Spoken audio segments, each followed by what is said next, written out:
ಯುವ ನಿಧಿ ಫಲಾನುಭವಿಗಳಿಗೆ good news ಅಂತಾನೆ ಹೇಳ್ಬೋದು. ಯಾಕಂದ್ರೆ ಸ್ನೇಹಿತರೆ, ಡಿಸೆಂಬರ್ ತಿಂಗಳ ಅಮೌಂಟು ಸ್ಯಾಂಕ್ಷನ್ ಆಗಿದೆ. ಬಟ್ ಇನ್ನು ಕೆಲವೊಬ್ಬರಿಗೆ DBT ನೋ ಅಂತ ತೋರಿಸ್ತಾ ಇದೆ. DBT ಫುಸ್ಟ್ ಅಂತ ಆಲ್ಮೋಸ್ಟ್ ಎಲ್ಲರಿಗೂ ಸ್ಟೇಟಸಲ್ಲಿ ಚೇಂಜಸ್ ಆಗಿದೆ. ಒಂದನ್ನ ನೀವು ತಲೆಯಲ್ಲಿ ಇಟ್ಕೊಂಡ್ಬಿಡಿ. DBT ಫುಸ್ಟ್ ಅಂತ ಏನಾದರೂ ತೋರಿಸ್ತಾ ಇತ್ತು ಅಂದರೆ ವಿತಿನ್ 7 ವರ್ಕಿಂಗ್ ಡೇಸ್ ಒಳಗಡೆ ನಿಮ್ಮ ಖಾತೆಗೆ ಡಿಗ್ರಿ ಮುಗಿದವರಿಗೆ 3,000, ಡಿಪ್ಲೊಮಾ ಮುಗಿದವರಿಗೆ 1,500 ಅಮೌಂಟ್ ಕ್ರೆಡಿಟ್ ಆಗುತ್ತೆ. ಬಟ್ ಆಲ್ಮೋಸ್ಟು DBT ಫುಸ್ಟ್ ಅಂತ ಇಲ್ಲ. ಅಪ್ಲಿಕೇಶನ್ ಹಾಕಿರ್ತಕ್ಕಂಥ ಒಂದು 50% ಜನರಿಗೆ DBT ಫುಸ್ಟ್ ಇದೆ. ಇನ್ನೂ ಒಂದು 25% ಜನರಿಗೆ 180 ಡೇಸ್ ಕಂಪ್ಲೀಟ್ ಅಂತ ತೋರಿಸ್ತಾ ಇದೆ.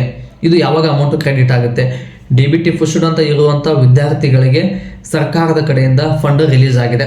ಇದು ಫಂಡ್ ರಿಲೀಸ್ ಆಗಿದೆ. DDP ಆಫೀಸ್ ಕಡೆಯಿಂದ ಅಪ್ರೂವಲ್ ಕೊಡಬೇಕು. ಈ ಅಪ್ರೂವಲ್ ಕೊಟ್ಟರೆ ಸಾಕು, ವಿತಿನ್ 7 ವರ್ಕಿಂಗ್ ಡೇಸ್ ಒಳಗಡೆ ನಿಮ್ಮ ಖಾತೆಗೆ ಡಿಗ್ರಿ ಮುಗಿದವರಿಗೆ 3,000, ಡಿಪ್ಲೊಮಾ ಮುಗಿದವರಿಗೆ 1,500 ಅಮೌಂಟ್ ಕ್ರೆಡಿಟ್ ಆಗುತ್ತೆ. ಇದು ಡಿಸೆಂಬರ್ ತಿಂಗಳ ಅಮೌಂಟ್ ಅಪ್ಡೇಟ್. ಮತ್ತು 180 ಡೇಸ್ ಅಂತ ಇದೆಯಲ್ಲ, ಇವ್ರು ಏನು ಮಾಡಬೇಕು? 180 ಡೇಸ್ ಅಂತ ಏನಿದೆಯಲ್ಲ ಸ್ನೇಹಿತರೆ, ಇವರು ಆದಷ್ಟು ಬೇಗ 1ನೇ ತಾರೀಕಿಂದ ಡಿಸೆಂಬರ್ ತಿಂಗಳಲ್ಲಿ 1ರಿಂದ 15ನೇ ತಾರೀಕು ಒಳಗಡೆ ಸೆಲ್ಫ್ ಡಿಕ್ಲರೇಷನ್ನ ಮಾಡಿಸಿರ್ತೀರ.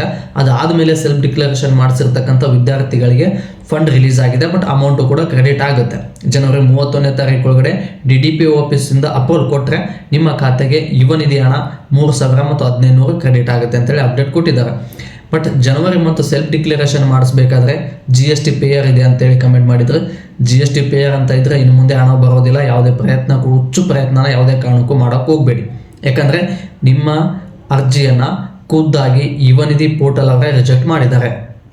ನಿಮ್ಮ ಹೆಸರಲ್ಲಿ ಜಾಬ್ ಇದೆ ಅಥವಾ ನೀವು ನಿಮ್ಮ ಡೀಟೇಲ್ಸನ್ನು ಒಂದು ಬಿಸ್ನೆಸ್ ರನ್ ಆಗ್ತಾ ಇದೆ, ನಿಮಗೆ ಅತಿ ಹೆಚ್ಚು ವಾರ್ಷಿಕ ವರಮಾನ ಇದೆ ಅಂತೇಳಿ, ಅಂದರೆ ವಾರ್ಷಿಕ ಆದಾಯ ಜಾಸ್ತಿ ಇದೆ ಅಂತೇಳಿ GST ಪೇಯರ್ ಅಂತೇಳಿ ಕೊಟ್ಟಿದ್ದಾರೆ.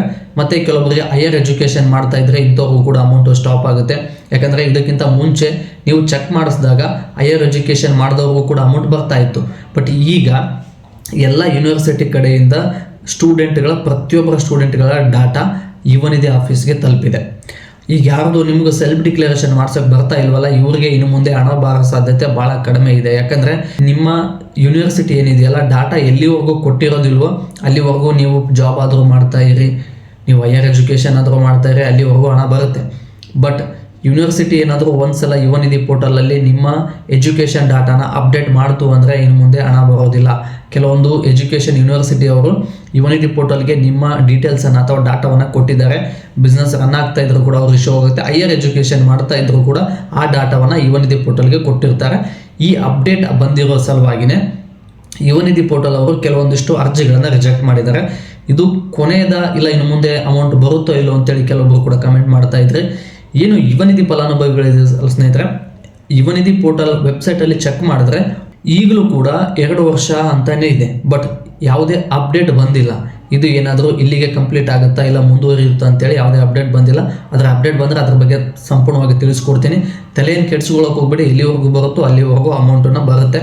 ಬಟ್ ಅದ್ರ ಬಗ್ಗೆ ಏನಾದರೂ ತೊಂದರೆಗಳಾದರೆ ಕಮೆಂಟ್ ಮಾಡೋದನ್ನು ಮರಿಬೇಡಿ. ಅಂದರೆ 180 ಡೇಸ್ ಕಂಪ್ಲೀಟ್ ಅಂತ ಏನಿದೆಯಲ್ಲ, ಅವ್ರದ್ದು ಇನ್ನೂ ಸ್ವಲ್ಪ ದಿನ ಟೈಮ್ ಆದಮೇಲೆ DBT ಫುಸ್ಟ್ ಅಂತ ಆಗಬೇಕು. DBT ಫುಸ್ಟ್ ಆದಮೇಲೆ ಅಮೌಂಟು ಬರುತ್ತೆ. ಇದು ಬಂದಿರತಕ್ಕಂಥ ಅಪ್ಡೇಟು ಸ್ನೇಹಿತರೆ. ನಾನು ಹೆಚ್ಚಿನ ವಿಡಿಯೋ ಮಾಡಲು ನಿಮ್ಮ ಪ್ರೋತ್ಸಾಹದ ಅವಶ್ಯಕತೆ ಇದೆ. ಈ ಪ್ರೋತ್ಸಾಹನ ವಿಡಿಯೋಗೆ ಲೈಕ್, ಶೇರ್, ಕಮೆಂಟ್, ಸಬ್ಸ್ಕ್ರೈಬ್ ಮಾಡೋದ್ರ ಮೂಲಕ ಸಪೋರ್ಟ್ ಮಾಡಿ ಅಂತ ಹೇಳ್ತಾ ಮತ್ತೆ ಮುಂದಿನ ವಿಡಿಯೋದಲ್ಲಿ ಸಿಗೋಣ. ಧನ್ಯವಾದಗಳು ಸ್ನೇಹಿತರೆ.